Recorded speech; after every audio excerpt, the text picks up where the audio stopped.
Testigo, apóstol y maestro, San Juan de Ávila.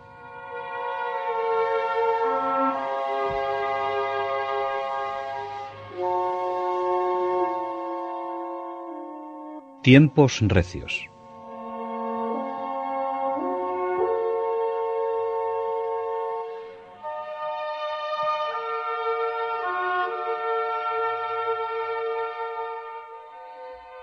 San Juan de Ávila nace en los días del Renacimiento, no turbados todavía por la tragedia protestante. El Renacimiento fue una fuerte revolución de la cultura occidental bajo todos los aspectos. La Edad Media terminaba y comenzaba una nueva edad difícil y complicada por complejos problemas. Eran tiempos recios, época no fácil de afrontar. Para situarnos en la época que le tocó vivir a San Juan de Ávila y valorar mejor lo que supuso su testimonio de vida, de apóstol y de maestro, y aprender de él cómo conducirnos en nuestra época, también de grandes cambios a todos los niveles, vamos a recordar algunas pinceladas de lo que supuso el cambio de la Edad Media al Renacimiento. La imagen de la Iglesia, como una nave que surca el tiempo rumbo a la eternidad, es siempre representativa. Todos los ataques que a lo largo de los siglos han ido contra la Iglesia tienen buena respuesta en lo que dijo un papa recordando esta alegoría.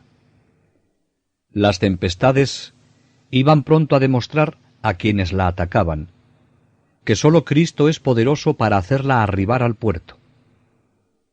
Los pilotos, los vicarios de Cristo en la tierra, y los navegantes, el pueblo cristiano, sentirán el temor del naufragio en algunas épocas.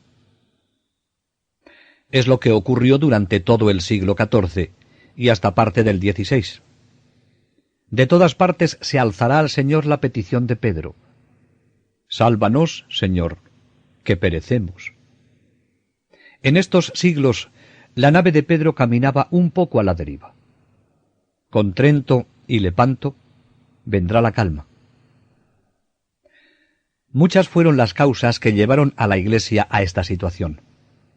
Por dentro está amenazada por la corrupción de costumbres, el humanismo paganizante y las herejías. Por fuera, el turco produce temor. Las dificultades por las que atraviesa la Iglesia en este tiempo puede llevarnos a una visión pesimista. Los errores doctrinales, la lucha entre papado e imperio, el paganismo invasor, etc., son factores que influyen, como es natural, en la vida cristiana de las clases altas y del pueblo sencillo. Sin embargo, la fe religiosa, lejos de extinguirse en esta dura prueba, vive y pervive. Los santos, los predicadores mendicantes, las tradiciones piadosas contribuyen a que el pueblo siga viviendo cristianamente.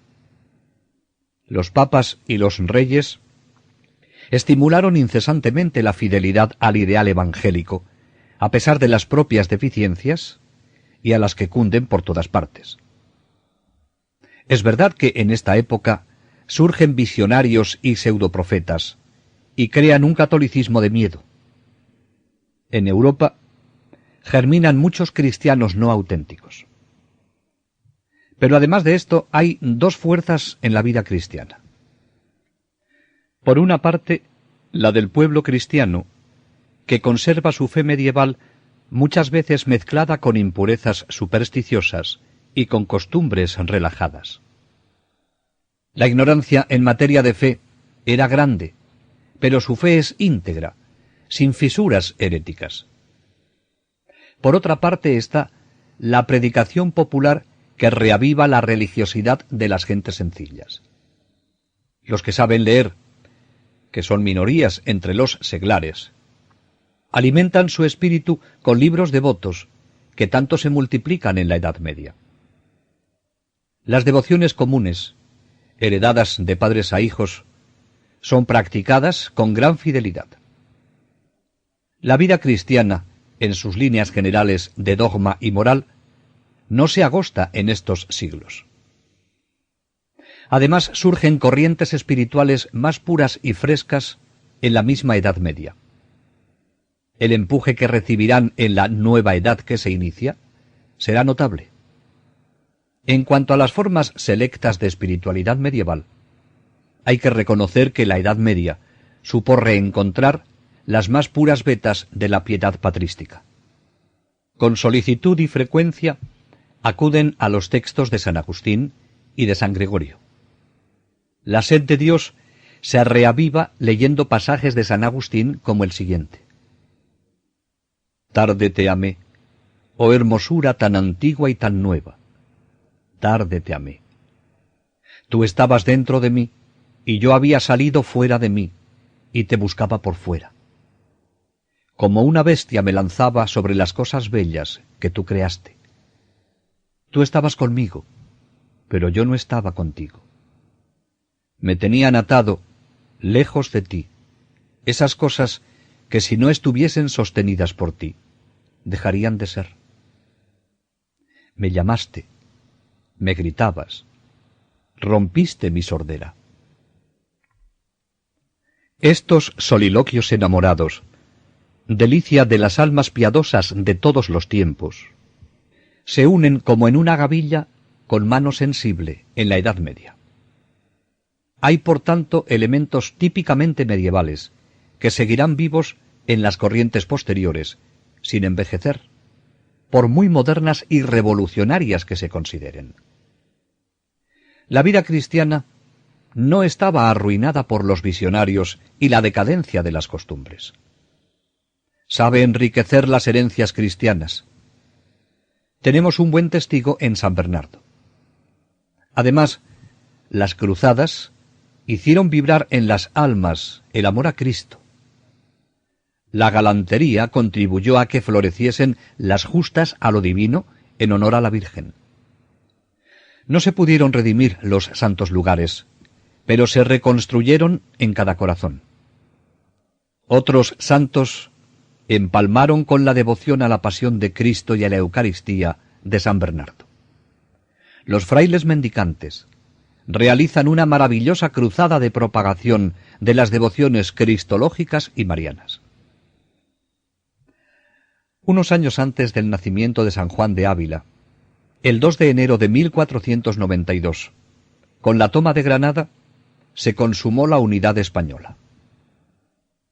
Pocos meses después, en octubre del mismo año, tenía lugar el descubrimiento de América que daba un maravilloso destino a la nación española. Los reyes católicos son los que hicieron posible una nueva época. España se abre hacia distintas partes del mundo: Italia, América, África. Los reyes fomentan las letras y las artes, pero se interesan más aún por la reforma moral y religiosa de sus súbditos. En esta empresa fueron secundados por el brazo fuerte de Francisco Jiménez de Cisneros y la mano suave del primer arzobispo de Granada, Hernando de Talavera. El clero español, sin estar tan desmoralizado como el de otros países, dejaba mucho que desear. Pero gracias a los reyes, que escogieron de ordinario las personas más dignas para las sedes episcopales, y a la tenacidad indomable de Cisneros, primado de España, y de otros hombres virtuosos que realizaron en las diócesis, parroquias y conventos una reforma semejante a la que años más tarde impuso el Concilio de Trento a toda la Iglesia, la nación se empezó a regenerar moral y religiosamente, haciéndose digna de los destinos a que Dios la llamaba en la defensa del catolicismo y en la propagación de la fe. En esta situación por la que atravesó la Iglesia, tenemos que recordar que el luteranismo y otras sectas afines dividieron un buen trozo del cuerpo de la cristiandad, aunque no fue a España a quien afectó. La Iglesia romana supo renovarse interiormente y, como compensación de esa división europea, ensanchó su horizonte en el Nuevo Mundo y en el Oriente Lejano. Fue Carlos V quien más insistió a los papas a la acción. Y esta acción decisiva fue el Concilio de Trento. Trento enderezó en lo que fue posible las cosas. Allí se condenan los errores, se afirma la fe, se definen dogmáticamente verdades cristianas, se inaugura una reforma a fondo en toda la superficie geográfica eclesial. Y es un Papa Santo, con el poder que da la santidad, el Papa Pío V, el que pone cuanto puede en la tarea. Los deseos de renovación se convierten en realidad. También los viejos anhelos de cruzada obtienen un gran triunfo en Lepanto el 7 de octubre de 1571. Los dos papas siguientes continuaron eficazmente esta tarea. El río ascético experimenta una incesante crecida. Y no es menor el incremento que experimenta el río místico. En los monasterios, la riada de la literatura ascética no sólo halla buena acogida, es la que provoca por simpatía psicológica y sobrenatural el descubrimiento de la mística, misteriosa corriente que late en el interior del alma española y brota a la superficie apenas se agita o se tensa un poco el espíritu. Sobre los bloques ascéticos y al soplo irresistible del alma hispana, tan dispuesta siempre a la luz y al heroísmo, la mística logra rápidos progresos y surgen en este siglo de oro santos que influirán a lo largo de los siglos. La Iglesia, bien dirigida, seguía su camino. En el vértice de 1591, los cristianos escuchan atentos una voz que desgrana estrofas del cántico espiritual. Es el místico San Juan de la Cruz que entona el himno del amor. En la Iglesia se siente un nuevo impulso renovado y comprometido. Aquella propaganda de piedad y religión fue como una siembra en terreno fértil y bien abonado. Y pronto surge en los campos españoles la gran cosecha ascético-mística, tan abundante y rica como no se había dado nunca. Cosecha de escritos espirituales, y sobre todo de santos, que bajo el estímulo de estas lecturas aspiran a la más alta perfección. Y entre ellos está San Juan de Ávila, que influyó con su ejemplo y consejos en otros santos de su época.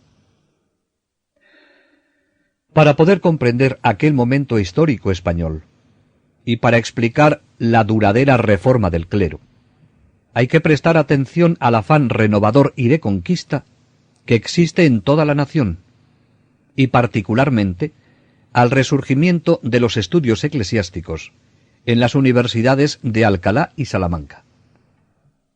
Toda la nación española se sintió empeñada en una gran empresa apostólica después del descubrimiento de América, su evangelización.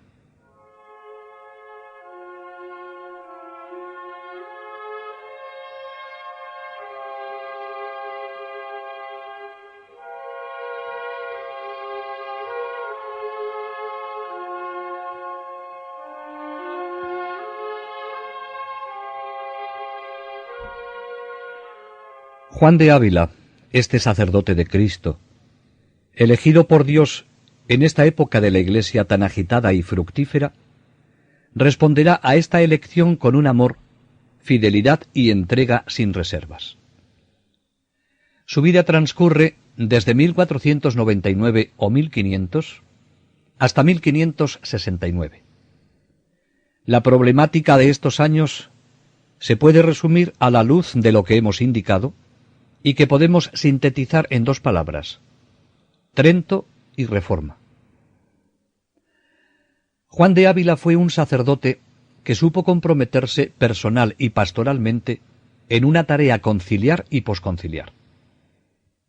Sus documentos de reforma ponen de manifiesto una gran experiencia sacerdotal y una gran valentía.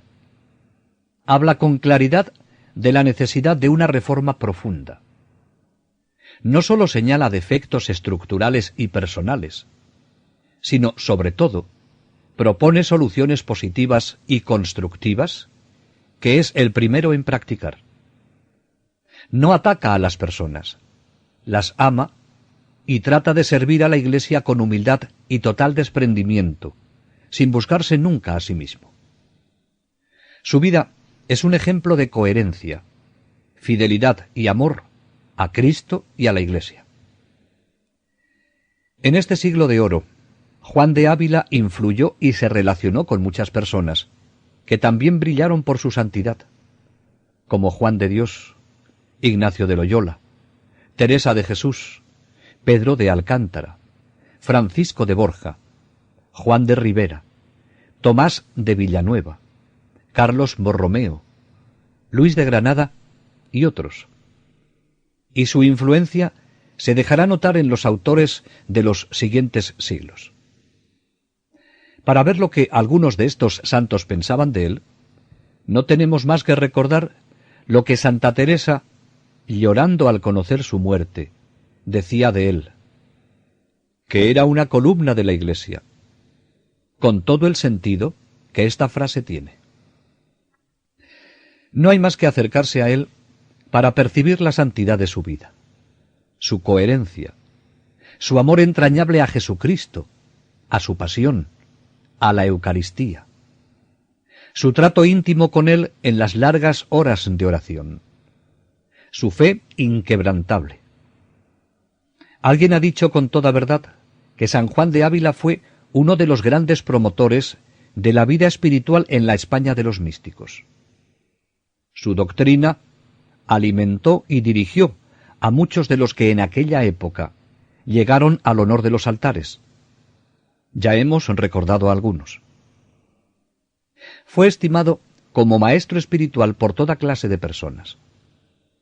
Dotado de una fina sensibilidad, inteligencia aguda, esmerada formación, experiencia nada común de hombres y de cosas, es imposible acercarse a sus escritos sin sentir el latido de su alma. En ellos se oye todavía su voz, la voz de aquel sacerdote vestido con limpia pobreza que ejercía una irresistible atracción. En su vida y actividad quiere imitar a San Pablo, y así lo dice Fray Luis de Granada, su primer biógrafo. Determinó buscar una guía a quien seguramente pudiese seguir, y no halló otra mejor que al apóstol San Pablo, dado por predicador de las gentes. Le imitó no sólo por elección, sino por una inclinación natural. Y es que San Juan de Ávila pertenece al grupo de aquellos hombres de fibra y relieve inconfundibles en la España del siglo XVI, de los que alguien llegó a decir esta frase lapidaria: semejante a él, a San Pablo, no sólo en el espíritu, sino aún en la carne. Sus escritos forman un lote precioso. Escribió algunas obras de claro sabor pastoral, como el Catecismo de la Doctrina Cristiana y el modo de rezar el rosario, que no ha llegado a nosotros. Un buen número de sermones y pláticas, comentarios a la Sagrada Escritura, un tratado sobre el sacerdocio, memoriales para el Concilio Ecuménico de Trento y para el Concilio Provincial de Toledo. Se conserva un rico epistolario espiritual, considerado como lo mejor de su obra, en donde su magisterio irradia luz para todos los estados de la vida.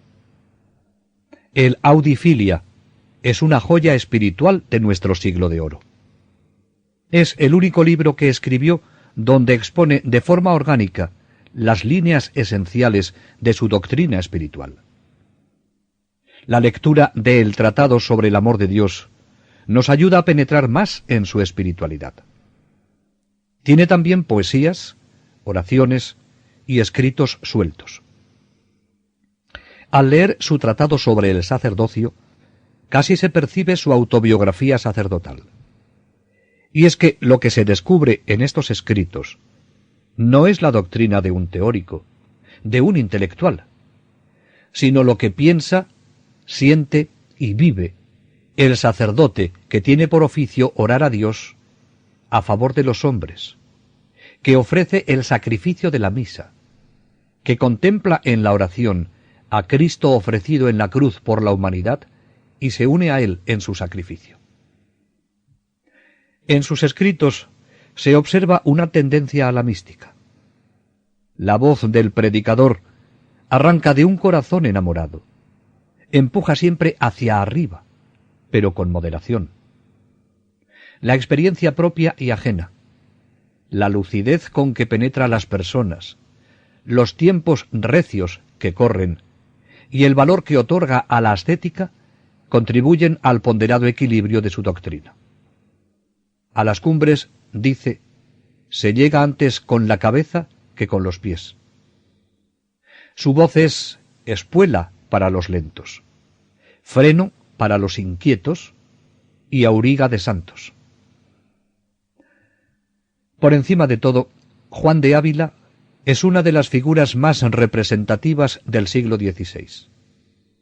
Es hoy para todos un santo, un apóstol y un maestro. No tenemos más que acercarnos a él con el deseo de ser enseñados y conducidos para comprobar cómo su ayuda sigue siendo hoy eficaz y actual.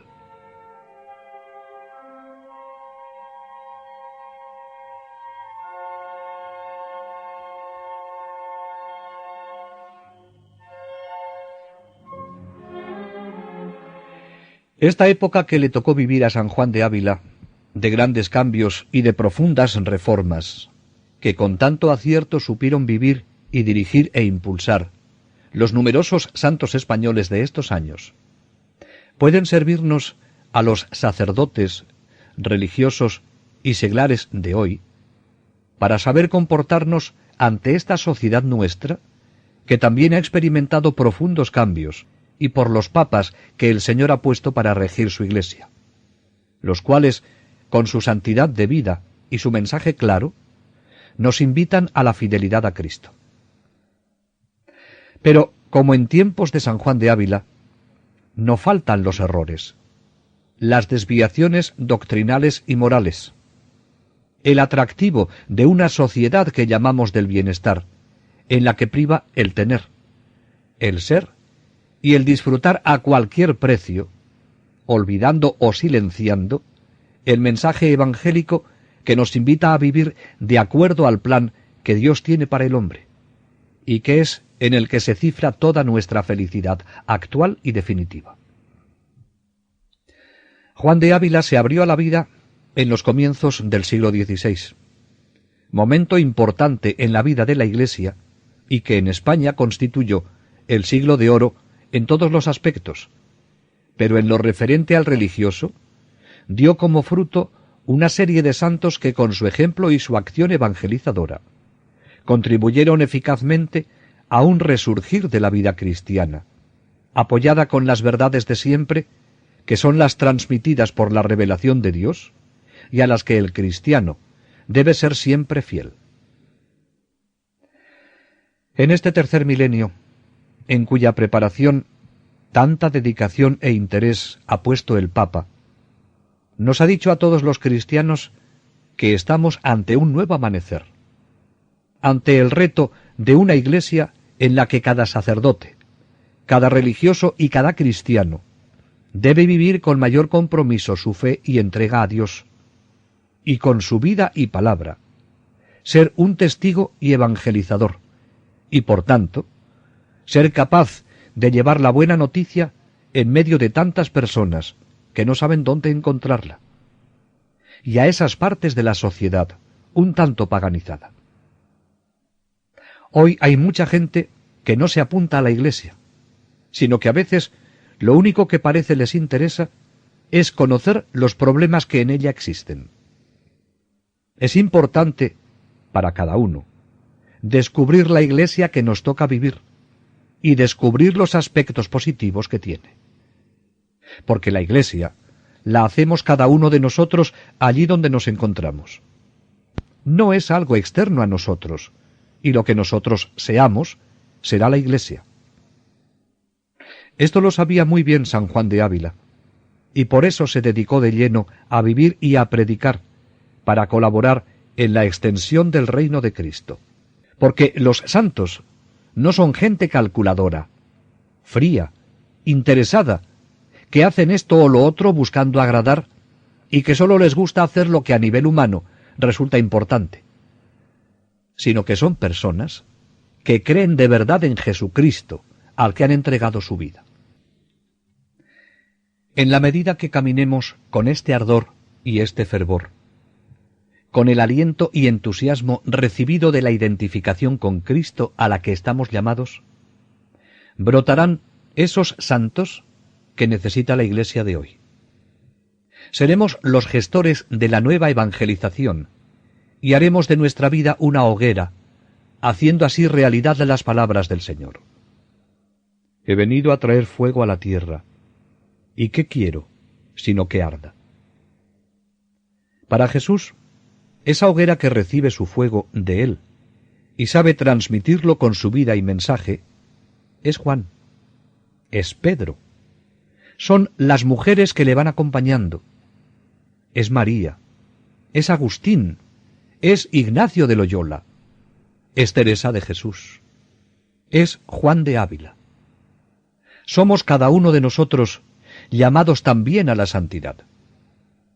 Lo importante es seguir a Jesús, conocerle cada vez más, amarle más intensamente, seguirle con mayor compromiso y hacer de nuestra vida una hoguera capaz de iluminar a las personas con las que nos relacionamos y a todo el mundo, porque a todos podemos alcanzar con el fervor de nuestra oración, para cumplir la voluntad de Dios y agradarle, que debe ser siempre el norte que guíe nuestra vida.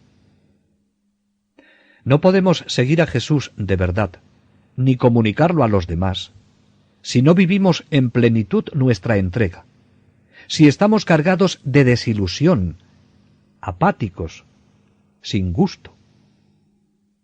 San Juan de Ávila nos enseña que es en la oración donde podemos encontrar luz y fortaleza ante las dificultades, crisis o incluso encrucijadas que se nos pueden presentar en nuestro camino, que unas veces pueden ser tentaciones que nos impiden realizar nuestros deberes y vivir en plenitud nuestros compromisos, y otras serán en forma más positiva, cuando sentimos las llamadas personales que Jesús nos hace frente a las distintas opciones que se me presentan, y que necesito discernir con una luz especial y con una fuerza mayor del Espíritu Santo.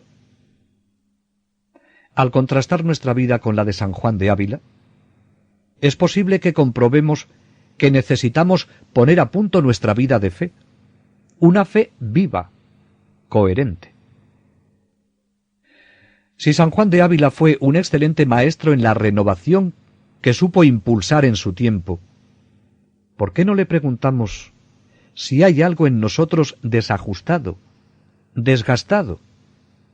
¿Qué tenemos que renovar para no exponernos a un desvío importante en este caminar hacia Dios?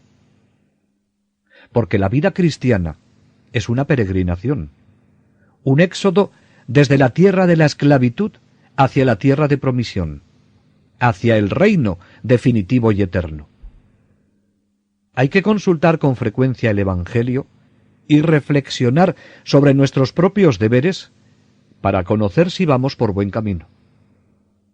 No basta con llegar. Hay que llegar a tiempo y habiendo llenado todos los planes de Dios. Los santos han buscado siempre conocer cada día más profundamente a Jesucristo, amarle con mayor intensidad y seguirle con una entrega incondicional. Por eso decía al Señor San Agustín que solamente quería una cosa: que te conozca a ti y que me conozca a mí. Y esto mismo dice San Juan de Ávila con su vida y en sus escritos. Nunca conocemos suficientemente a Jesucristo mientras caminamos por la historia, con ese conocimiento sapiencial del que habla la Biblia, y con ese conocimiento interno del que habla San Ignacio, el que buscaba también San Juan de Ávila.